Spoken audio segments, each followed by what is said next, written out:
സങ്കീർത്തകന്റെ പുസ്തകത്തിനുള്ള വായന 95-ാം അധ്യായം 1 മുതൽ 11 വരെയുള്ള വാക്യങ്ങൾ. കർത്താവിനെ സ്തുതിക്കാം. വരുവിൻ, നമുക്ക് കർത്താവിന്റെ സ്തോത്രം ആലപിക്കാം. നമ്മുടെ ശിലയെ സന്തോഷപൂർവ്വം പാടിപ്പുകഴ്ത്താം. കൃതജ്ഞതാ സ്തോത്രത്തോടെ അവിടുത്തെ സന്നിധിയിൽ ചെല്ലാം. ആനന്ദത്തോടെ സ്തുതിഗീതങ്ങൾ ആലപിക്കാം. എന്നാൽ കർത്താവ് ഉന്നതനായ ദൈവമാണ്, എല്ലാ ദേവന്മാർക്കും അധിപനായ രാജാവാണ്. ഭൂമിയുടെ അഗാധതലങ്ങൾ അവിടുത്തെ കയ്യിലാണ്. പർവ്വത ശൃംഗങ്ങളും അവിടുത്തേതാണ്. സമുദ്രം അവിടുത്തേതാണ്. അവിടുന്നാണ് അത് നിർമ്മിച്ചത്.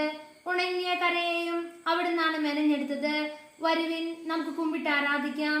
നമ്മെ സൃഷ്ടിച്ച കർത്താവിന്റെ മുൻപിൽ മുട്ടുകുത്താം. എന്തെന്നാൽ അവിടുന്നാണ് നമ്മുടെ ദൈവം, നാം അവിടുന്ന് മേയ്ക്കുന്ന ജനവും അവിടുന്ന് പാലിക്കുന്ന അജഗണം. നിങ്ങൾ ഇന്ന് അവിടുത്തെ സ്വരം ശ്രവിച്ചിരുന്നെങ്കിൽ മെരീബായിൽ മരുഭൂമിയിലെ മസസായിൽ ചെയ്തതുപോലെ നിങ്ങൾ ഹൃദയം കഠിനമാക്കരുത്. അന്ന് നിങ്ങളുടെ പിതാക്കന്മാർ എന്നെ പരീക്ഷിച്ചു, എന്റെ പ്രവൃത്തി കണ്ടിട്ടും അവർ എന്നെ പരീക്ഷിച്ചു. 40 സംവത്സരം ആ തലമുറയോട് എനിക്ക് നീരസം തോന്നി. വഴിപിഴയ്ക്കുന്ന ഹൃദയത്തോടു കൂടിയ ജനമാണിത്. എന്റെ വഴികളെ അവർ ആദരിക്കുന്നില്ല എന്ന് ഞാൻ പറഞ്ഞു. അവർ എന്റെ സ്വസ്ഥതയിൽ പ്രവേശിക്കുകയില്ലെന്ന് കോപത്തോടെ ഞാൻ ശപഥം ചെയ്തു.